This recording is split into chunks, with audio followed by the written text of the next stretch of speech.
আপনি কি জানেন হনুমানজি কি সত্যি বাল ব্রহ্মচারী নাকি হনুমানজির বিয়ে হয়েছিল? চলুন আজকের ভিডিওতে এই তথ্য জেনে নিই।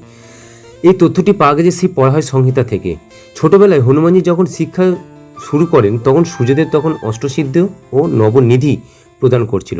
সূর্যদেব খুব সহজে 5টি নিধি প্রদান করে দিয়েছিল, কিন্তু আর যে 4টি নিধি প্রদান করবার জন্য তাকে বিবাহ আবশ্যক হয়ে পড়ে। তাই সূর্যদেব তখন হনুমানজিকে একটি বরদান দেন যে হনুমানজি যদি সূর্যদেবের কন্যা অর্থাৎ সুরারচলাকে বিবাহ করেন তাহলে বিবাহের পরেও হনুমানজি বাল ব্রহ্মচারী থাকবে। সূর্যদেব এই কথাটি মেনে হনুমানজি সুয়ারচলাকে বিবাহ করেন এবং বিবাহের পরে হনুমানজি 9 নিধি জ্ঞান অর্জন করেন। তারপর মাতা সুয়ারচলা ঘোর তপস্যায় লীন হয়ে যায়।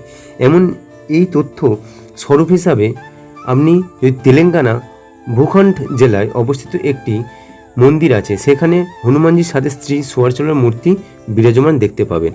ভিডিওটি